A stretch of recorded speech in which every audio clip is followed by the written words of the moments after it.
এ আগে দেয়া লাগতো, কেবল দিলেন কেন? মাটির মানুষ, মাটির মানুষ, মানুষ মাটির তৈরি, এ কথা যে বলবে সে কাফের হবে, সেই ইমানদার হবে না। মানুষ মাটির মানুষ এ কথা বলে সে কাফের হবে। যে ব্যক্তি বলে যে আমি মাটির মানুষ, সে তার আব্বা আম্মাকে অস্বীকার করে। আব্বা আম্মা যাদের আছে তারা তো পানির মানুষ। খুলিকা মিন মাইন দাফিক ইয়াখরুজু মিন বাইনিস সুলবি ওয়াত তারাইব। আল্লাহ পাক কোরআন শরীফের মধ্যে বলেছেন সূরাতুত তারিক 5, 6 এবং 7 নম্বর আয়াত। এরকম প্রায় 20টা আয়াত কোরআন শরীফে আছে। সূরাতুল ইয়াসিন শরীফের 77 নম্বর আয়াতেও আসছে। মানুষকে তৈরি করা হয়েছে এক ফোঁটা পানি থেকে। সুবহানাল্লাহ জোরে বলেন। এই পানির মানুষ কারা? যাদের মা বাবা আছে, ভালো করে বোঝার চেষ্টা করবেন। আব্বা আম্মা যাদের আছে তারা পানির মানুষ। মা বাবার পক্ষ থেকে যেই পানিটা বের হয়, এটা কি পানি না মাটি? তো মাটি আর পানি এক জিনিস নাকি? কিয়ামত পর্যন্ত মাটি আর পানি এক হবে কোনোদিন? পানি আর মাটি আলাদা জিনিস। মাটির মানুষ বলতে সাহাবায়ে কেরামের ব্যাখ্যা, আব্দুল্লাহ ইবনে আব্বাসের ব্যাখ্যা। এক কথা শুনুন, এই কথা বললে আমার 5 ঘন্টা লাগবে, অত দূর যাওয়া লাগবে না, শুধু শুনে নেন। আমার নবীজি পাক সাল্লাল্লাহু আলাইহি সাল্লামের ভাষায় সাহাবায়ে কেরাম, আব্দুল্লাহ ইবনে আব্বাস রাদিয়াল্লাহু আনহু, সমস্ত সাহাবীর হেড, মুফাসসির, মাথার তাজ, বোঝেন তো, রইসুল মুফাসসিরিন, তিনি ব্যাখ্যা করতেছেন গোটা কোরআন শরীফে যত জায়গায় মানুষ মাটির তৈরি বলা হয়েছে, এই মাটির তৈরি মানুষ কেউ না, একমাত্র আদম আলাইহিস সালাম। আরে সুবহানাল্লাহ জোরে বলেন না কেন? মাটির তৈরি মানুষ কেউ না, একমাত্র আদম আলাইহিস সালাম মাটির, তার মা বাবা ছিল না। এটার আয়াতও আছে কোরআন শরীফে, সূরাতুল আলিফ লাম মিম সাজদা 6 নম্বর আয়াত। আল্লাযী আহসানা কুল্লা শাইইন খলাকা ওয়া বাদা খলকাল ইনসানি মিন তিন। আল্লাহ বলেন আমি মানব সৃষ্টির শুরু করেছি মাটি দিয়ে। সুবহানাল্লাহ জোরে বলেন না কেন? শুরুটা মাটি, বাদা শব্দের অর্থ শুরু করা, আরম্ভ করা। আল্লাহ পাক মানুষ সৃষ্টির শুরুটা করেছেন মাটি দিয়ে। সুবহানাল্লাহ জোরে বলেন না কেন? আদম আলাইহিস সালাম মাটি তৈরি, আম্মা জান হাওয়া আলাইহিস সালাম মাটির নয়, তিনি হাড়ের তৈরি। কোথায় পাবেন? বুখারী শরীফে হাদিস করুন, কোরআন শরীফে আছে সুম্মা নুনশিজুহা ইজামা। এরপরে বুখারী শরীফের হাদিসে আসছে, মুসলিম শরীফের 3096 নম্বর হাদিস সহ অসংখ্য হাদিস এসেছে। নবীজি বলেন খুলিকাত, মানে হাওয়া আলাইহিস সালাম সৃষ্টি হয়েছেন মিন দিলাইন, পাঁজরের বাঁকা হাড় থেকে। সুবহানাল্লাহ জোরে বলেন।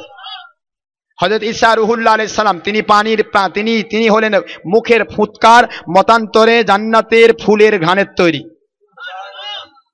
আমরা যারা মানুষ, আমরা যারা স্বাভাবিক মা বাবা আছে, তারা মায়ের, আল্লাহ নিজে বলছেন খুলিকা মিন মাইন দাফিক, উত্তেজনার সাথে বের হওয়া এক ফোঁটা পানি। মা মা মা, তিন না, তিন মানে মাটি, তুরাব মানে মাটি, আর মাউন শব্দের অর্থ পানি। সুবহানাল্লাহ বলবেন না? আল্লাহ বলেন উত্তেজনার সাথে বের হওয়া এক ফোঁটা পানি থেকে আমি তাদের তৈরি করেছি। তাও আবার আল্লাহ বলে কোত্থেকে বের হয়, তাও বলেছেন মায়ের পাঁজর থেকে, বাবার মেরুদণ্ড থেকে উত্তেজনার সাথে বের হওয়া এক ফোঁটা পানি থেকে আমি আল্লাহ তৈরি করেছি। এরপরেও যদি কেউ কোনো মানব সন্তান বলে আমি মাটির তৈরি, সে কোরআন অস্বীকারী, বেঈমান। মানুষ মাটির তৈরি আদম আলাইহিস সালাম, হাওয়া আলাইহিস সালাম তিনি হলেন হাড়ের তৈরি, হযরত ঈসা রূহুল্লাহ আলাইহিস সালাম তিনি ফুলের ঘ্রাণের তৈরি, আমরা হলাম পানির তৈরি, আমার নবী পাক সাল্লাল্লাহু আলাইহি ওয়াসাল্লাম হলেন আল্লাহর সৃষ্টিকৃত নূরের তৈরি। সবাই মানুষ, সবাই মানুষ, সৃষ্টি নৈপুণ্যতার ভিতরে ভাগ আছে। ভাইজানরা আমার, এ কথাগুলি বলতে সারাদিন লাগবে, শেষ হবে না, 5 ঘন্টা দিয়েও হবে না। তবে এক কথায় মনে রাখুন, কোরআন শরীফের একটা আয়াত যদি অস্বীকার হয়ে যায় তাহলে সে বেঈমান হবে। আপনার চুল দুটাই ঠোঁটের উপরে থাকলে মোষ, ঠোঁটের নিচে থাকলে, কথা বলেন না কেন? মোষ কাটার হুকুম আমার নবীর, আর দাড়ি রাখার হুকুম আমার নবীর, দুটাই চুল। আমি যদি মনে করেন মোষই জম্মে রাখে দিয়ে একবারে মুখ ঢেকে ফেলবো আর দাড়ি সাইজ করব, হবে? দুটাই চুল, সেটিং আলাদা। কোরআন শরীফে মাটির মানুষের সেটিং হবে আদম, হাড়ের মানুষের সেটিং হবে হাওয়া, ঘানে ফুলের ঘানের মানুষের সেটিং হবে ঈসা রূহুল্লাহ, পানির তৈরি মানুষ সেটিং হবে মা বাবা যাদের আছে। নবী পাক সাল্লাল্লাহু আলাইহি ওয়াসাল্লামের আয়াত সেটিং হবে কদ জাআকুম মিনাল্লাহি নূরুন ওয়া কিতাবুম মুবিন। ডাইরেক্ট কোরআন শরীফ, আল্লাহ বলেন আমার পক্ষ থেকে তোমাদের নিকটে একজন পুরুষ এসেছেন কোরআন নিয়ে, তিনি নূর নবী। জোরে বলুন সুবহানাল্লাহ। এই আয়াতকে অস্বীকার করা যাবে না। কোরআন শরীফের সূরা মায়েদা, মদিনা অবতীর্ণ আয়াত। এই আয়াতকে যদি কেউ অস্বীকার করে তাহলে সে বেঈমান হবে। ভাইজানরা আমার, কোরআন বোঝে না, 3 পাতার মুন্সি ডাট্টাং করে ঘোরে আর নবী মাটির কয়। আরে তুই তো নিজেই মাটির না। মাটির বললে সে ব্যক্তি হবে যার সন্তান, কারণ মা বাবা অস্বীকার হবে। মা বাবার ভিতর থেকে কোনো সময় মাটি বের হয় না, পানি বের হয়। এটা প্র্যাকটিক্যাল কথা। একদিকে প্র্যাকটিক্যাল কথা, আরেকদিকে কোরআনের আয়াত। কাজে কেউ যদি বলে যে আমরা মাটির তৈরি, তাহলে সে বেঈমান হবে, সে ঈমান থাকবে না তার।